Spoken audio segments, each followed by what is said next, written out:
Hey, good morning, good afternoon, good evening, wherever you may be. Scott Luton here with you, along with my dear friend Kevin L. Jackson on Supply Chain Now. Welcome to today's live stream. Hey, Kevin, how you doing today? Well, to be honest, I'm not sure which one of those apply to me. Is it morning or afternoon? I'm recovering from my 22-hour flight from Manila, the Philippines. That is remarkable. So you're going to be kind of zombie Kevin today, is that right? Yeah. Well, no, I'm gonna. I took some drugs Okay. before the show, so I'm good. Got my caffeine. Well, you in even pseudo zombie mode is still several light years ahead of me. So we're still good. We're still good. But folks, on today's show, It's The Buzz, where every Monday at 12 noon Eastern time, we discuss a variety of news developments across global supply chain, really across global business. News that matters is what we like to call it. And The Buzz is sponsored by our friends at Pegasus Logistics Group, a leading provider of contract logistics and warehousing solutions. You can learn more about what our friend Tevin E. Taylor and the Pegasus team is up to at pegasuslogistics.com. Okay, Kevin, we got a lot to get into here today. Big show, big show here on the last edition of The Buzz for 2025. Let's see. We're going to hit a few key takeaways from Gartner Supply Chain Planning Summit in Denver. We're going to be discussing how Walmart is really moving ahead with its drone delivery program. We're going to pose the question, will humans truly embrace humanoids? And despite early on predictions of a big drop-off, global trade has increased year over year here in 2025. All that and much, much more. And even better yet, Kevin, in about 12 minutes or so, we got a great guest here today. Adrian Gonzalez, president of Adelante SCM. And we're going to be talking with Adrian on a variety of topics, including some of his recent research. Big show today, Kevin. Did you eat your Wheaties this morning? Yes, I did. And that they have they're talking about humanoids in Guangzhou just last week. So, really? Well, I'm all for them. all for them. I'm gonna give you an example of a couple of applications out of Vita, but we'll get to that soon enough. Hey, stay tuned, folks, for this great edition of The Buzz, powered by our friends at Pegasus. And two things before we get going. Number one, give us your take in the comments, right? Just like, hey, Diana is tuned in via LinkedIn. Great to see you here today. T-Squared's with us. Bring on the supply chain tech nourishment. We want to hear from both of y'all. Right. That's right. It's coming. T-Squared. Great to have you. And secondly, if you enjoyed the show today, we'd love for you to share it with your friend, your network, your Aunt Edna up in Iowa, you name it. They'll be better off for you doing that. Okay. Edna's probably snowed in right now. Really? Well, we've got folks here, right here. Big thanks to Amanda and Tricia running production. Tricia said they had 7 inches in Cincinnati. Snows everywhere, Kevin. Yes. Except in Atlanta, thankfully. Everything stops. Okay, so let's do this. There's 2 things I want to get to before we bring in Adrian. And folks, we got some great stuff to talk to Adrian about. Let's see here. Let's start, Kevin, if it works for you, with that said, which we dropped over the weekend. So as you may know, Kevin, a few weeks ago, we were out in Denver at the Gartner Supply Chain Planning Summit. And we led off with a few key takeaways from that event. And with that said, we're going to be publishing about a dozen blog summaries of my interviews and conversations there. But in this edition here, we shared a few nuggets, including this one, Kevin. Listen to this one from John Wayne of Global Supply Chain, a.k.a. Jake Barr. So Jake stressed that organizations must adopt a deliberate human-machine strategy, starting small with targeted use cases and rebuilding processes around what modern technology enables. Successful transformation, he noted, is people-led, with teams actively shaping solutions rather than having them imposed. Jake said staying in neutral is not an option. This is not yesterday's supply chain. Today's technology unlocks capabilities the industry has never had before. And one last thing he added, because he has a knack for keeping it real, Kevin, like you do. Jake said out at the summit, he was having a lot of conversations with folks, and he saw a lot of deers in headlights, deer in headlights. I guess deer is plural, no S. A lot of folks that were kind of in Georgia. except in Georgia. Yeah, it's all the time. But folks, Jake saw a lot of timid, fearful leaders when it comes to some of the innovative technology and new ways we're planning. But anyway, check out some of the key takeaways. Stay tuned for a lot more blog summaries. You can find resources, live events, and a whole bunch more in this edition of With That Said. And we're dropping a link right there in the chat so you can take a look. Kevin, react to what Jake said or anything else you saw there in With That Said, my friend. Well, actually, you do have to make all your business processes. You have to take in both humans and machines, Yep. and even that artificial intelligence kind of machine in your plans, because that's really the only way you can keep up with the change in today's environment, and also the multiple inflows of information that you need to keep up with your customers. Especially when you're looking at a dynamic supply chain. Yeah, I like that, Kevin. Another thing I heard a couple people mention, especially with historic levels of uncertainty, is how innovative, truly AI-driven technology, that uncertainty becomes more of an input. I love that type of thinking, right? Yeah. So, I mean, everybody is using AI because it's applicable to just about all aspects of your life. So it's really important for you to not shy away, because it's critical to not only your professional growth, but your personal growth. So you and Jake are both like, don't be scared. Don't be scared. You always say, Kevin, that's like, I put that synonymous with your perspective since our very first episode forever ago. We got to lean into digital transformation, lean into new ways of doing things. But leaders, you've got an extra responsibility to make it more approachable for your people and do it with your people, I would argue. Kevin, to give you the last word, would you agree with that? Oh, yeah, absolutely. Because you always have to answer that question. What's in it for me? That's right. With them. All right. So with that said, Tricia has dropped a link to that. Check it out and stay tuned for a whole bunch more from the summit.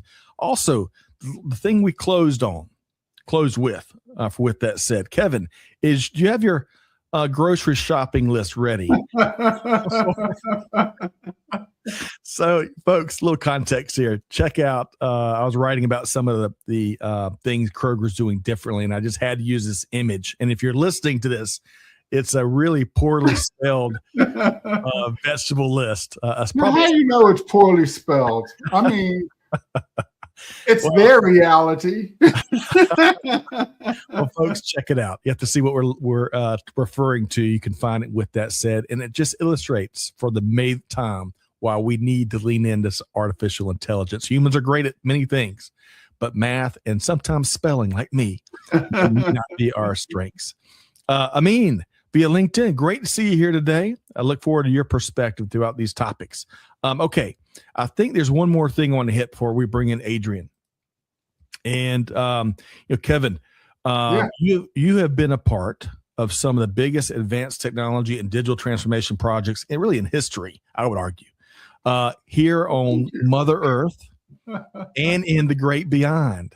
Kevin's not sure what picture I'm going to show here in a minute. I'm scared.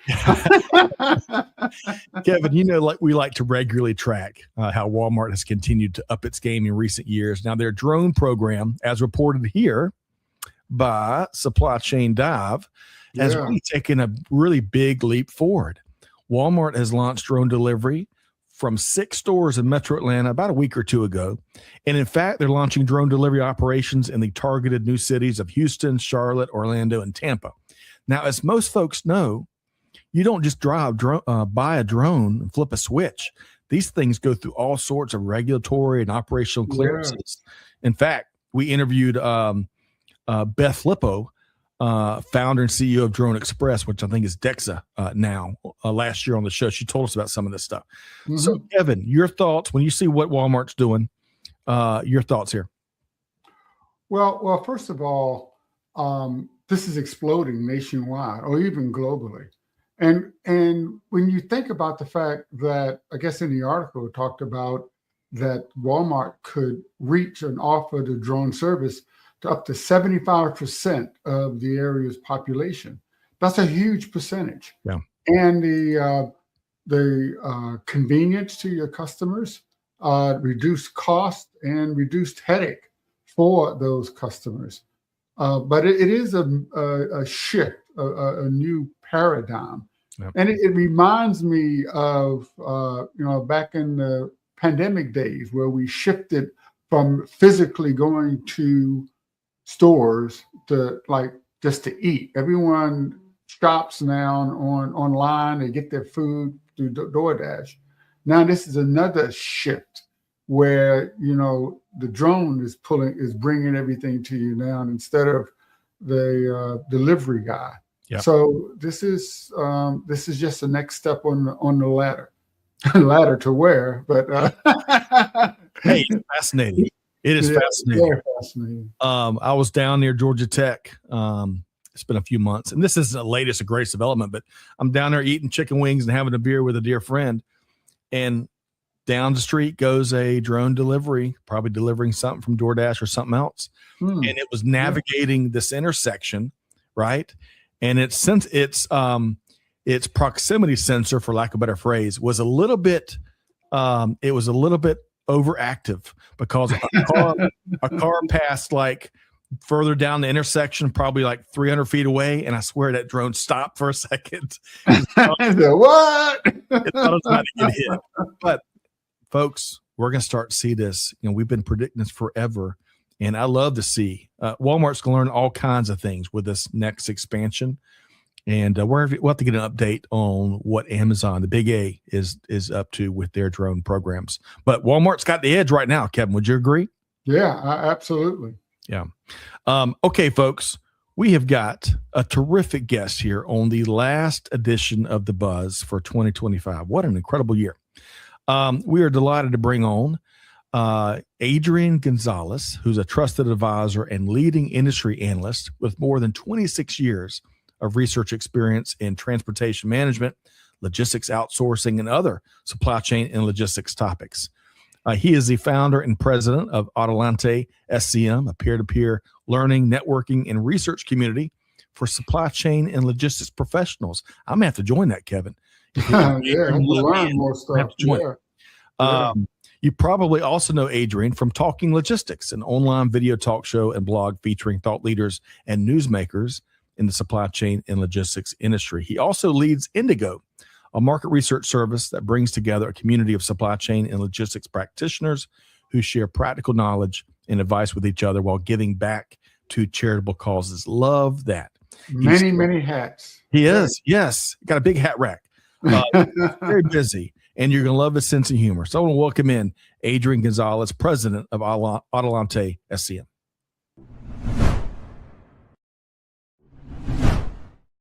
Hey, Adrian, how you doing? Hey, Adrian. Hey, Scott. Hey, Kevin. Great to join you guys here on this last episode. Great to kind of wrap up the year together. Same. We've been meaning to work. I had to go through your agent and find a slot in your global tours and all. But Adrian, it's great to have you. I admire your work, and I look forward to learning from you here today and share your sense of humor with our supply chain now audience. So folks, get ready. On that last note, Adrian and Kevin, this is where I want to get started here. A little fun warm-up question here on December 15th. It's hard to believe, December 15th. So, but today, Adrian and Kevin, December 15th is a significant from a music history standpoint. So get this. Y'all know I'm a big history nerd. So Johnny Cash released Folsom Prison Blues on this date back in 1955, a little before all of our time. John Lennon performed what would be his final United Kingdom concert in 1969. In 1992, Dr. Dre released his iconic album, The Chronic, which largely defined the 1990s for many, including collab with Snoop Dogg. Blues legend B.B. King received the Presidential Medal of Freedom in 2006 on this date. And in 2021, Bruce Springsteen, he sold out, or at least he sold his entire music catalog to Sony for reportedly $500 million. Sony, hey, you want to do a deal? Call me anytime. So with all I'm that, only 100 million. I'll take a couple. All right. So Adrian and Kevin, with all that as a backdrop, I want to ask you both. And Adrian, starting with you, when you think of the holiday season or the end of year season, what's one of your favorite music memories? Well, Kevin, first of all, I'm disappointed that you did not pick any, great music milestones from the 80s, because that is my, I'm a huge Depeche Mode fan, New Order, New Wave fan. So I was waiting for something there. But, in terms of holidays this time of the year and music, I'm first generation American. I grew up in Brooklyn, New York with, my parents, my aunts and uncles. The family owned a bodega in Brooklyn. Wow. So my dad and my uncles all worked together. I grew up with my cousins. We were all like almost siblings, went to school together. We did everything together. So as you can imagine, during the holidays, we all got together. Lots of music, lots of eating, lots of dancing. So the music part was, yes, there was some whatever we were listening to in the radio back in the late 70s, early 80s, Right. but a lot of salsa and merengue, and a lot of dancing going on, a lot of Cuban and Puerto Rican music going on. So Adrian, you just you very powerfully walked us through your upbringing, and I tell you, if you're like me, I wish I had a camera recording all of those wonderful moments with cousins and extended family. And man, I bet your family's got some stories running that bodega up in New York City. That is amazing. In Brooklyn in the 70s, in Red Hook, we got a lot of stories. But we'll have to show that's a whole separate episode. It is. All right. We're gonna hold you to it. We're gonna bring you back and dive into that. Kevin, same question. When you think of the holidays in the year, what music memories or memories in general come to your mind? Well, two things sort of jumped in my mind. Like I've always loved the song Sleigh Bells, the Christmas Carol Sleigh Bells. Right. When I was really, really small, I got the opportunity to play the block. At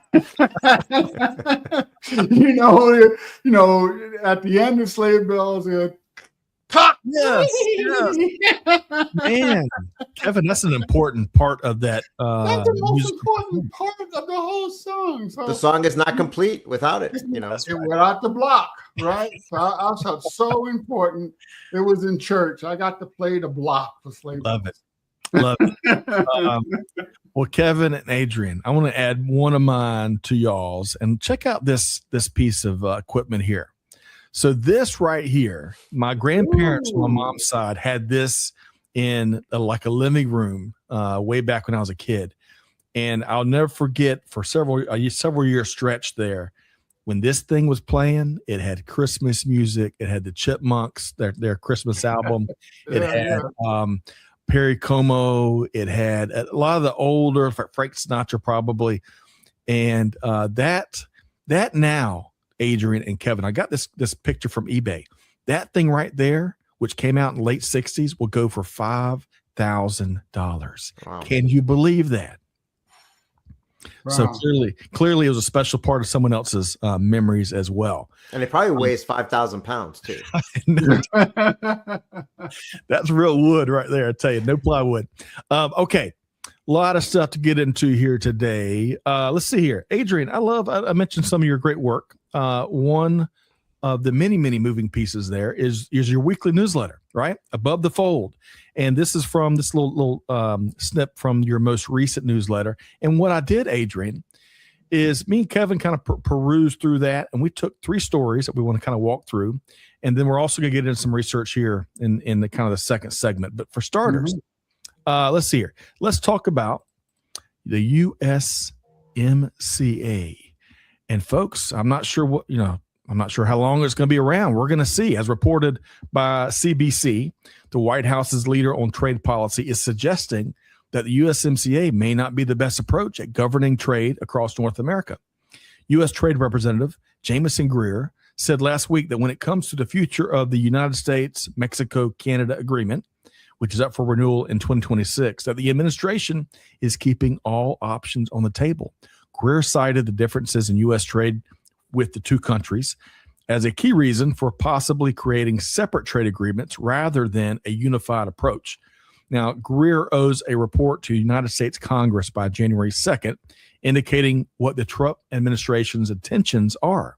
And then all three countries must decide by July 1st of 2026 whether they want to extend, renegotiate, or let the USMCA expire. So, Adrian, love to get your thoughts here. Yeah, there's never a dull moment in this industry, and certainly in global trade management, especially this year. Yeah, I mean, I think, one of the things that we've learned with the Trump administration is if they're talking about something, they mean it, right? So, I mean, when Trump was running for president, he was basically saying, if I get reelected, I'm going to impose tariffs, and he got reelected, and, he followed through on that. So I think the fact that, Jameson Greer, the U.S. Trade Representative, is talking about, hey, we're going to be revisiting this. Maybe the current framework is not the right framework. Maybe we need to, do separate bilateral agreements with each country. I think that is a scenario that if your USMCA is part of your supply chain design, if it's part of your strategy, already you should be planning for all different types of scenarios, depending on how this plays out. Because yes, it could either be the current agreement just gets renegotiated, and looking at some of the things that the administration again is talking about, like country of origin, seems to be kind of the sticking point, or one of the areas that, at least from the U.S. perspective, wants to get looked at, or it's two bilateral agreements and what that might entail. I think it's very low probability that that nothing happens, in the sense that we just let the USMCA die and there's nothing to replace it with. I think that's a low probability, but again, you never know. So I think you should also plan for that scenario as well, right? So I think my main takeaway is that you got to keep this on your radar. It's obviously, like you said, January 2nd. By January 2nd, the administration has to kind of share what its intentions are, what it plans to do. But again, the planning needs to start today in thinking through all those possible scenarios. That's right, Adrian. Great points there. Kevin, your thoughts? Well, I'm a globalist, right? And when you talk about global commerce and our transition to e-commerce, electronic commerce, the importance of national borders actually are reduced tremendously. And I think it's helpful from a global society point to reduce the barriers between countries, including in trade. So, many may say it's much better to be protectionist, but in history, that has not been helpful for our country. And I think things like, tariffs really increase friction when it comes to trade and commerce. And in the electronic world, I think that's something you need to avoid. Excellent points, Kevin. And two quick points. My opinion, just my opinion, folks. Everyone wants a fair deal, right? Every country out there wants a fair deal. So with that said, though, we have got, and Kevin, we've said this, I've said this 1,000 times probably. We've got one of the most unique trading zones between Mexico, the U.S., and Canada in the world, right? Yeah. And just my opinion, I'd rather lean into that and use that to all three countries' benefits, and use that probably as a leverage point in other deals around the globe, right? In a good way, practical way. We should expand it to South America. Right. That's my opinion. But to Adrian's point, we got to plan for all possibilities. And good thing is, with today's technology, we can do that a whole lot easier than even 10 years ago, 5 years ago. Adrian, your final point here. Yeah, I agree with what you both said. And I think again, my main takeaway here is that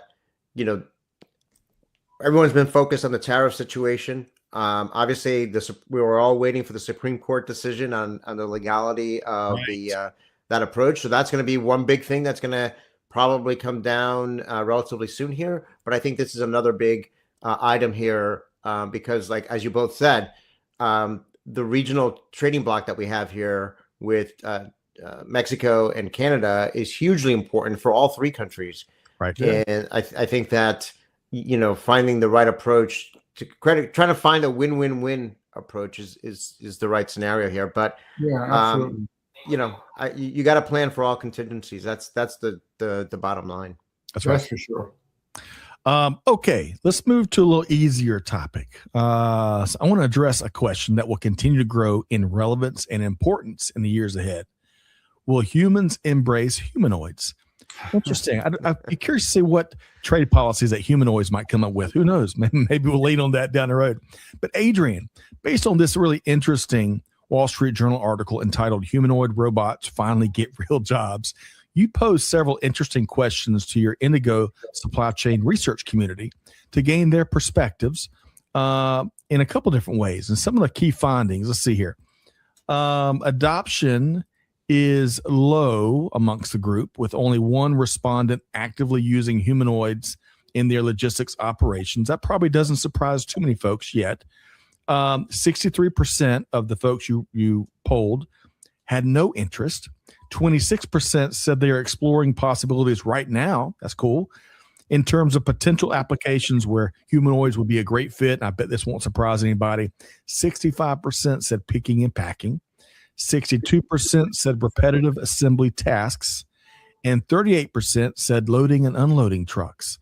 My vote would go to washing new cars, where I spent one of my times in the hot South Carolina summers. Humanoids could definitely do that back in the day.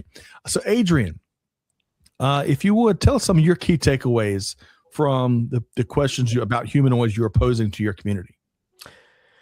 Yeah, I mean, I think, I've been hearing a lot and reading a lot about humanoids over the past, couple of years. I think it was 2 years ago I had the chance to, actually it was last year. I didn't go to ProMet this year. I don't know if it was ProMet was held this year or not. But anyway, I did see some humanoid robots last year. Yep. And I walked away, thinking, well, this is really not ready for prime time. I'm looking at this robot moving and grabbing a box and putting it somewhere, and all I kept thinking in my head was, gosh, I could have moved and shelved 10 boxes in the time it took that robot to do one, right? So I would say that I'm a little bit skeptical about mainly whether it's the right form factor, for a lot of these applications, right? And like you said, so that's kind of sparked us doing some research with our Indigo supply chain research community. I think that the findings weren't that surprising. But we saw one of the items we highlighted in the Talking Logistics newsletter this week was, Mercado Libre and Agility Robotics that does humanoid robots, had an announcement last week in terms of Mercado Libre, going to implement some humanoid robots in the application. So companies are definitely looking to explore and trying to see where there might be suitable applications. I think ultimately, like everything else in technology, the market will decide. The market will determine, who are the winners and losers. My current perspective is that I'm not convinced it's the right form factor, particularly for warehousing and manufacturing applications. To me, if you're gonna do a robot, this is a great way to kind of start with a clean slate of paper. And I think I joked in my newsletter on Friday, hey, give me a robot that kind of doesn't walk, but like hovers on the ground and has like octopus arms with suction cups and, is kind of like, be creative with it. I think trying to copy a human body in robot form, I think lacks creativity, but that's my opinion. And, the way technology moves, you could probably have me, a year from now, 2 years from now, eating my words. And that's just the way it is. Well, nah. Who knows? I don't think so. I think you're absolutely right. I mean, these humanoid robots, this just shows the hubris of us humans. We think we are perfect, and we're not. Believe me. So, Kevin, you shared a couple of links in the private chat.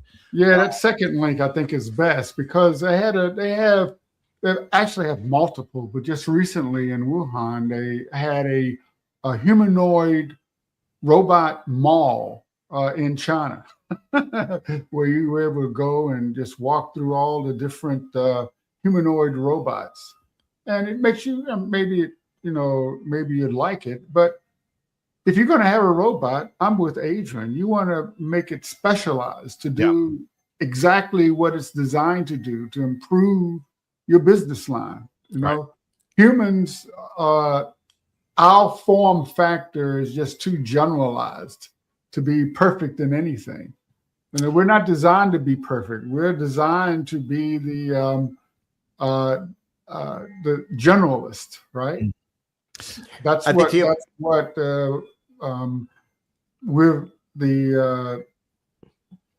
we've been designed to do, so we can fit everywhere.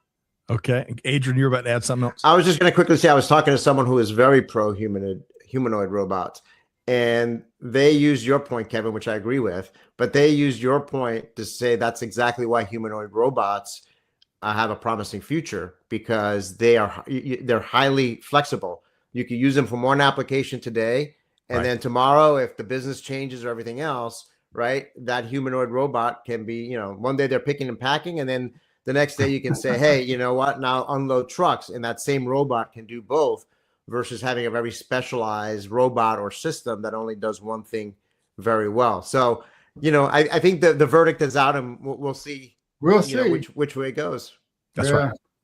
All right. So a couple things here. Trisha has shared a long link that Kevin shared with us about China's first humanoid robot store, which opened in Wuhan. So check that out, folks.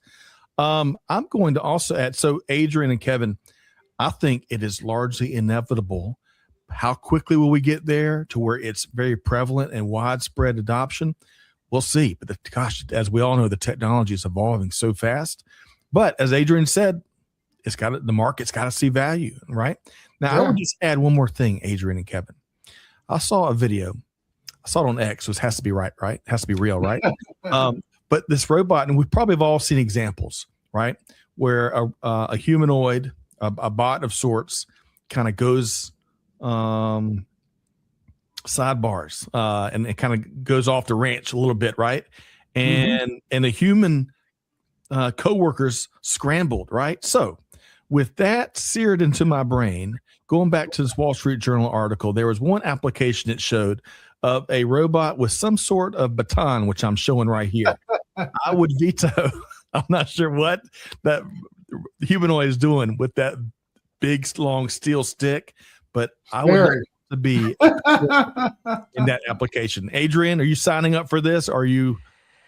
You know what I'm saying? I mean, you open the segment by asking the question, will humans embrace humanoid robots? I mean, that's really almost like a sociology question. and I think I personally would be more comfortable working with a robot that looks less like me, right? That's more, right? I think one that looks like me and is going to be way smarter than me and can lift, 5,000 pounds, because it's mechanical.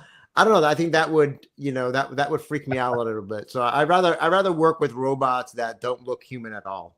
I like it. I like Adrian. I'm kind of geared like that too. Kevin, your final word here. Adrian's right. That's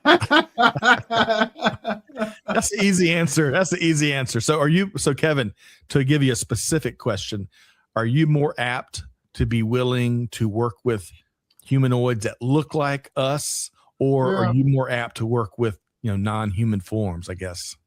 Yeah, I think I'll probably like the non-human forms. Yeah. I want a robot that complements me, not imitates me. Okay, fair enough. I want one that makes my job easier, especially if it involves physical labor, makes it safer. Yes. And again, I don't want any robots to be wielding swords. Swords and batons. No. Okay, moving right along, we're going to take a hard right turn, and we're going to be talking about global trade volumes and how they're projected to shake out for the year. It might surprise a few folks. As reported by the Wall Street Journal, again, good point over there by the WSJ team, despite all the tariffs and the trade wars and the friction and everything else, global trade has largely remained resilient.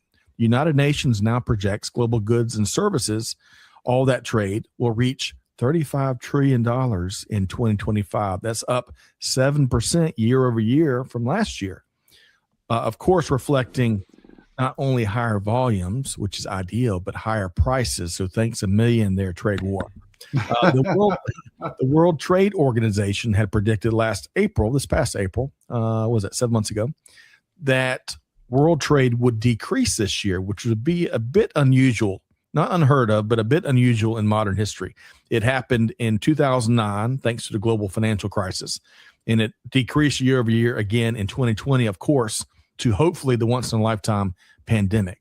One last note, China's export shifts, well, they seem to be working as the country is reporting a record $1 trillion trade surplus, right? So, Adrian, when you think of all that we've been through this year, it's a great time to do it. Surprised, not surprised, your thoughts here? Well, first, I think it shows, why making predictions and forecasts is a fool's errand in this, right? Because it's really, there's so many factors that it's unpredictable. I think it was a fair prediction back in April when, the tariffs came on board and they were announced. And certainly, the administration was talking about tariffs of 30, 40, 50% and above. I think you fast forward to today and, those types of very high tariffs never really truly materialized. There was a kind of a walk back, if you will, and we've kind of settled at a lower standpoint. I think you've seen also, things like AI driving growth. And I think, one of the things you see here on the screen, one of the subtexts there is that 72% of global trade goods still trade place on most favored nation terms. So, a lot of countries have bilateral agreements with one another and free trade agreements with one another, and those have remained intact, right? So, yes, the spotlight has been on the U.S. and kind of the tariffs we've imposed on our trading partners, and obviously, as the U.S. goes historically, so does the rest of the world. But, it just goes to show you, building on what Kevin said before, that, overall, this movement that has occurred, for decades now towards free trade is pretty robust and resilient. I think the big question is, will this continue in 2026, right? Yes. And we can all sit here again and make predictions one way or another, and we'll likely be wrong one way or another. But that's the question, because I think that there's still everything we talked about before, right? What's the status of USMCA, right? So depending on how that goes, that can have an impact on 2026. China, what happens from a geopolitical standpoint, that could have an impact. The state of Europe, the European Union, and their trade picture and economies, that can have an impact. So a lot of wild cards out there still.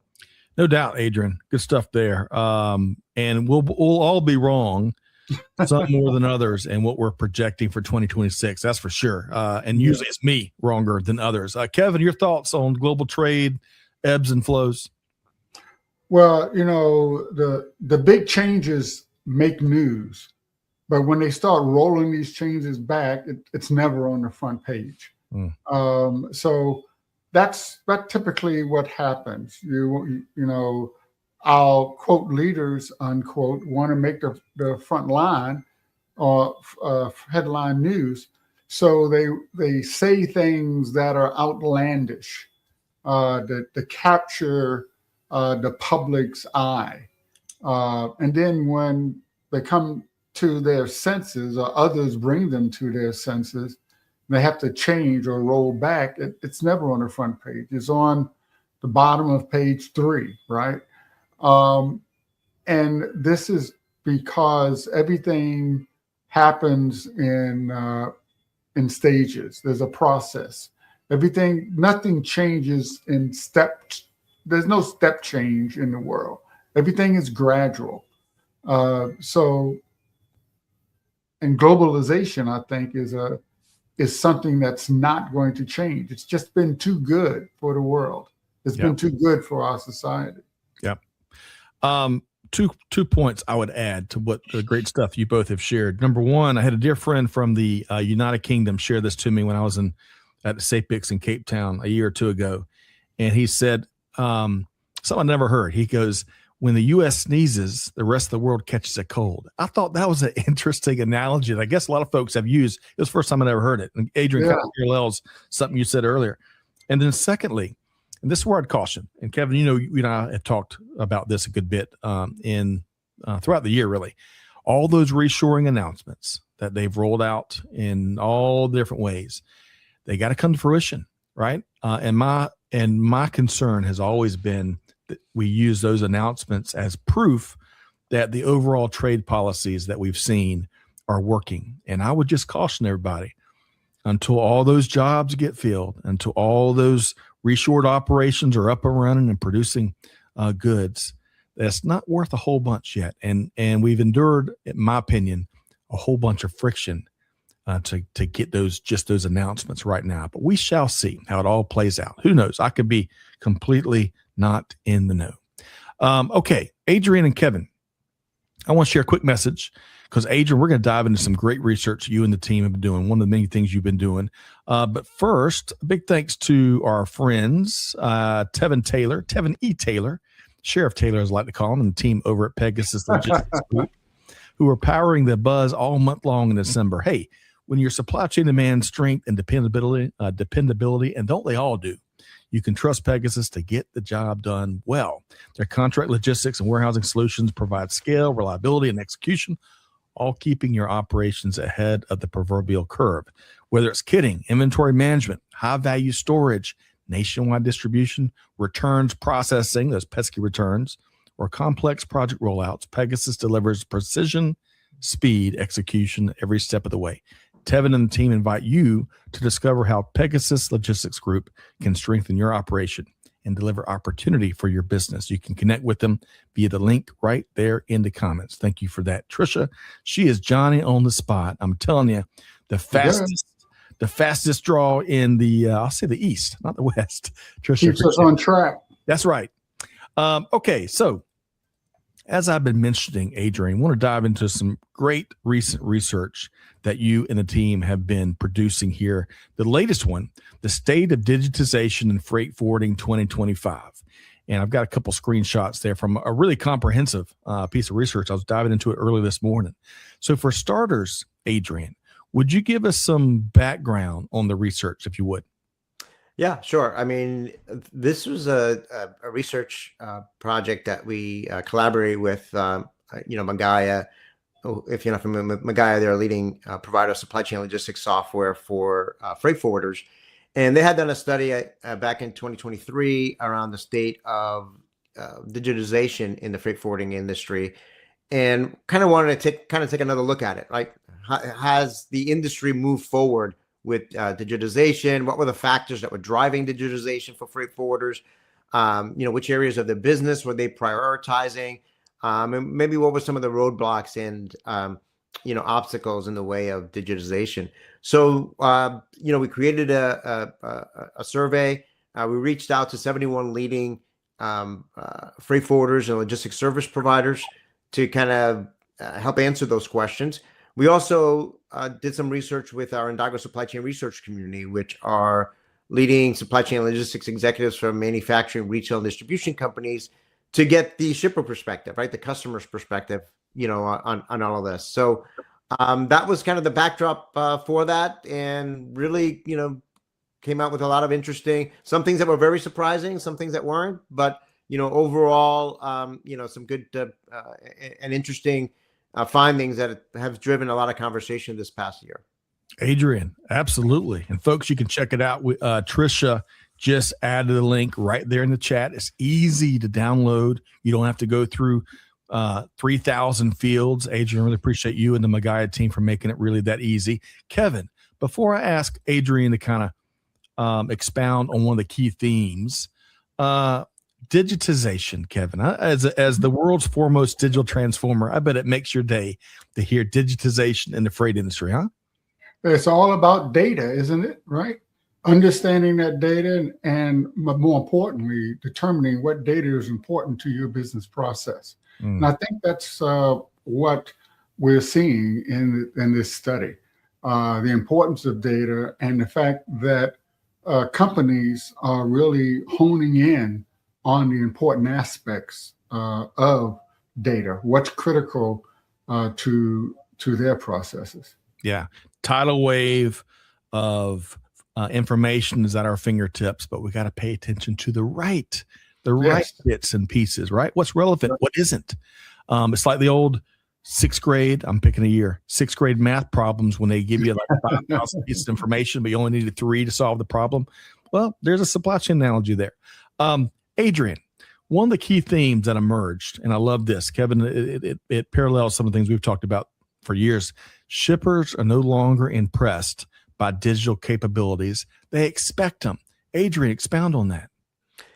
Yeah, I mean, it's really table stakes these days. When we, as part of the study, like I said, we researched, we surveyed the shipper community within our Indago community, and 90% of them, we said, how important is technology in your evaluation process and your selection process when you're considering working with a freight forwarding, partner, and 90% of them said that it was either extremely important or very important when evaluating, selecting, freight forwarders. But then on the flip side, we also asked them, how satisfied are you with the current technology capabilities of your freight forwarders and 3PLs? And more than a third of the respondents, 38%, said that they were only slightly satisfied or not satisfied at all with the technological capabilities of their freight forwarders. And, none said that they were extremely, satisfied.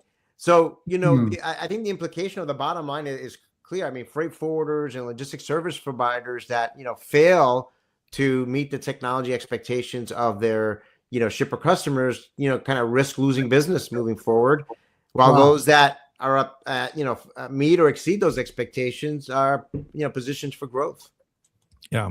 Kevin, what'd you hear there from Adrian and some of those key findings that gets your attention there? Well, the aspect of looking for answers and trying to find those answers in the data, following the data.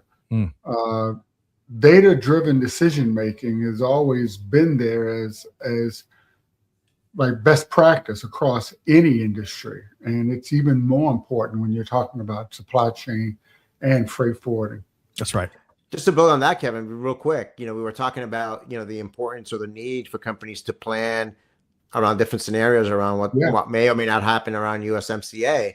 The fact of the matter is that to make those data-driven decisions, as you said, Kevin, you need the data. And where does that data reside? A lot of the times, or most of the time, particularly with global trade, with their freight forwarders, right? So they need that data, that visibility, when you're talking about the, cargo owners to really make those decisions, but they don't have the data. They need that data. They need that visibility to drive those decisions.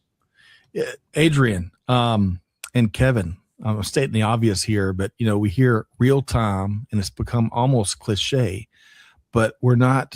We still have many organizations that are not operating in real time, despite the technologies that enables us to do just that. And when I think of one of the most I was going to say most timely, but I think I'm saying that wrong. One of the most important things we can do that we've been after since the very first time someone ever uttered the word logistics or supply chain or business for that matter is make better decisions faster and more confidently. And where technology is today, as a lot of what you share here in the research, what it points to is we can move in real time and empower that decision making, unlike never before here in the golden age of supply chain technology.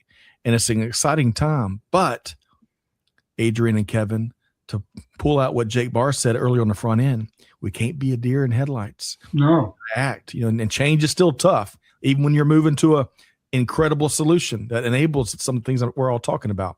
But it's a leadership test. Kevin, your final word. I like the idea of being a leadership test. That's what a leader does, right? A leader understands what's around the corner, and it's the data that tells you what's around the corner. Yeah. Adrian, there's so much more here, right? There's so much more here. And folks, again, Tricia is dropping a link where you can go check it out. We want to hear from you. Let us know. I bet Adrian would love to hear some of the your own take, whether you agree or disagree or you name it. Adrian, anything else you want to call out? And this research deserves several hours. We'll have to have you back. But anything else you want to call out? And make sure you tell us how folks can connect with the research and what else is on your research horizon, Adrian. Yeah, I mean, so a few quick things, and again, I'm just going to scratch the surface here. You can read more about it in the report. But one of the key things we found was that only 23% of the freight forwarders surveyed said that more than 75% of their overall business processes or transactions were digitized. Again, 23% said that 75% or more of their processes were digitized. So we still have the industry still has a long way to go in terms of digitization. What we did find was there was a difference between large freight forwarders, those that were processing more than 100,000 TEUs per year, versus smaller ones. So the larger ones were more digitized. I think not surprising in the smaller ones. So again, a lot to unpack there. Probably can discuss that at another time. Secondly, you were talking about this, Scott, before, real-time visibility, right? So real-time shipping tracking topped the list of technological capabilities that the shippers see the most value from their freight forwarders and the 3PL. But yet only 23% of freight forwarders, at least the ones that we surveyed, are using real-time freight visibility solution, right? So you've got this big mismatch between what the shippers find to be most valuable, right, and what the 3PLs, freight forwarders are investing in or have invested in, to provide. And I think I'm going to break the. We were almost at a record here. We went, I think, the entire episode without talking about AI.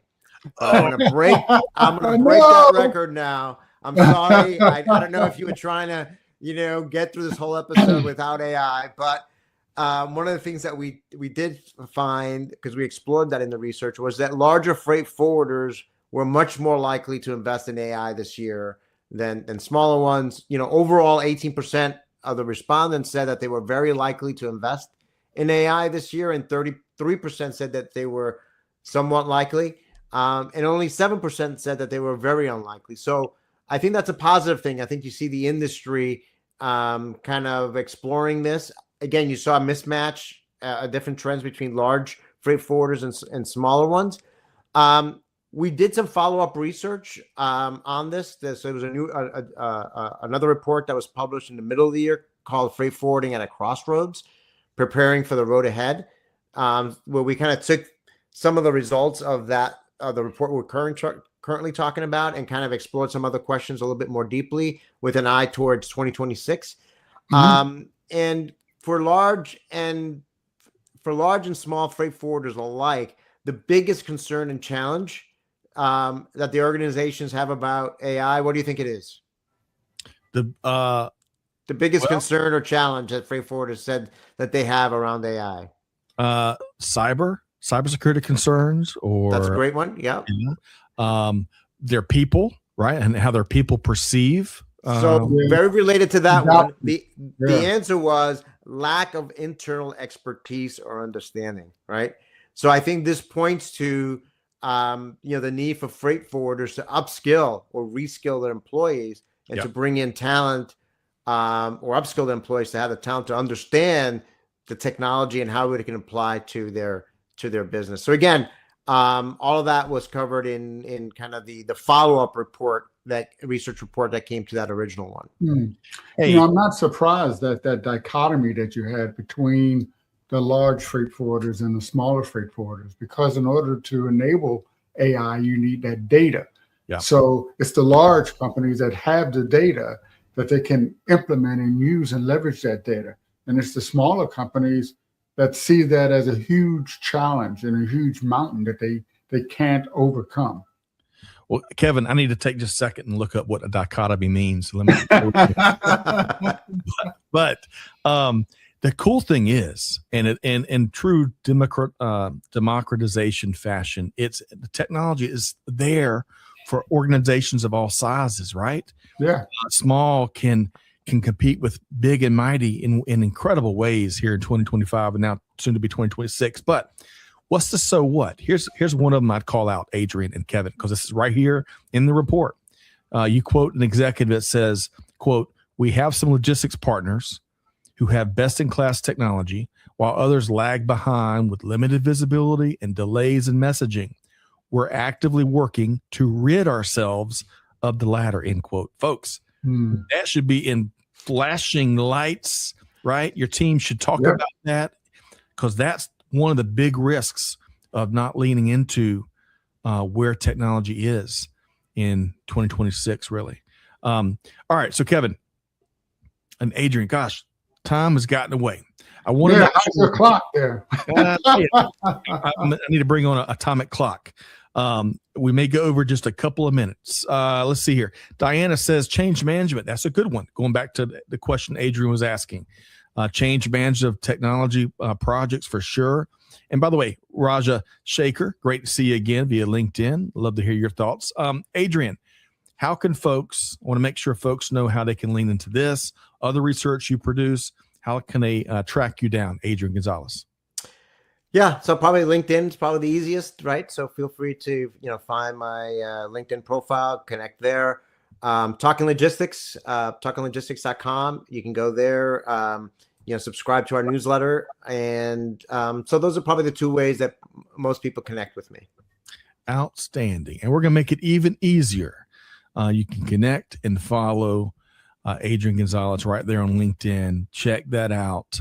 And I bet we'll be dropping some of those other URLs that he mentioned too, but he's pretty easy to find because he's everywhere. I was able to find him. We're also dropping talkinglogistics.com right there. It's one other place you can check out some great content. So make sure you do that.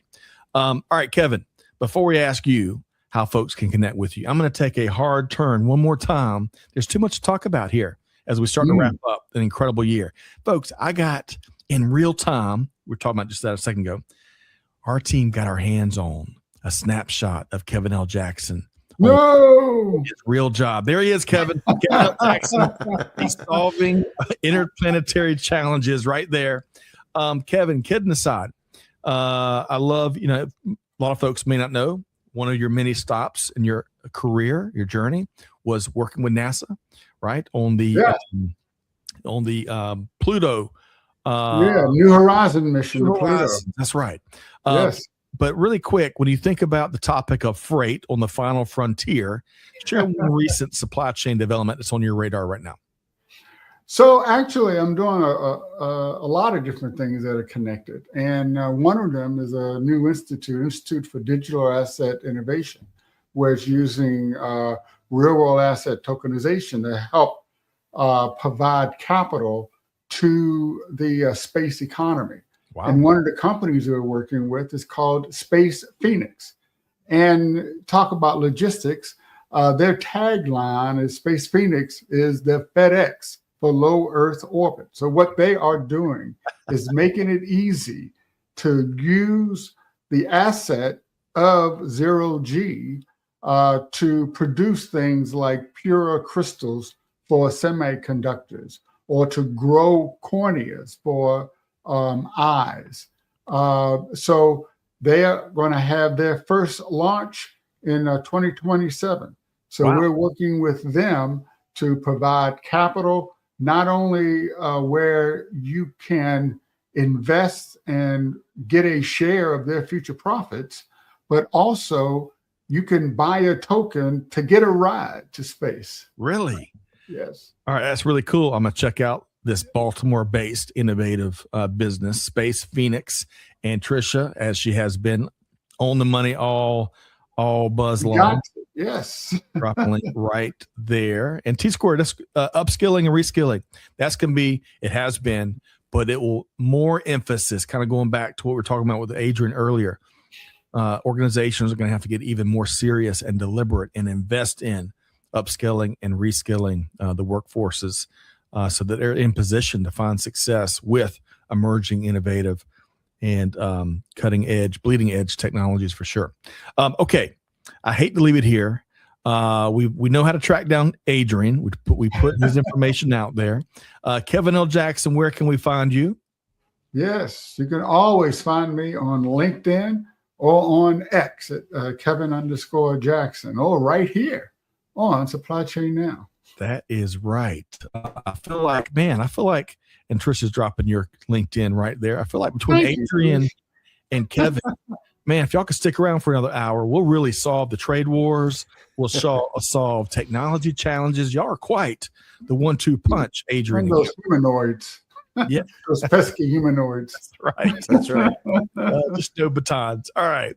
Well, folks, I want to thank, first off, really appreciate everybody being with us for the whole year. Oh my gosh, we've had some great conversations, great discussions, and I can't wait to move into 2026. So most importantly, before I thank everybody, hope y'all have a wonderful holiday season. Happy Hanukkah, Merry Christmas, Happy Holidays, Happy Kwanzaa, you name it. I hope you have a wonderful holiday season and a great start to the new year. I want to thank our special guest, Adrian Gonzalez, president of Adelante SCM. Adrian, thanks so much for being here today. The pleasure was all mine, Scott, and great to share the stage with you as well, Kevin. Yes, thank you. We're going to have you back soon. And, of course, my esteemed co-host, Kevin L. Jackson, when he's not riding rockets out there in lower Earth. Great to see you here, Kevin. Yeah, thank you very much, and happy holidays to everyone. No doubt. Big thanks to Amanda and Tricia behind the scenes, making production happen each and every show. Big thanks to everybody for joining us again, our global audience, for being here with us, like Diana and Raja Shaker and T Squared, so many others. I know we couldn't hear everybody's comment and question here today. But two things. So, again, happy holidays and happy new year. But you know the homework you're getting. You got to take one thing you heard here from Adrian or Kevin, one thing. They had lots of them. And put it into practice. Share it with your team. Do something with it. Deeds, not words. That's how we're going to keep transforming global supply chain. With all that said, on behalf of the whole team, Scott Luton challenging you to do good, give forward, be the change that's needed. We'll see you next time right back here on Supply Chain Now. Thanks, everybody.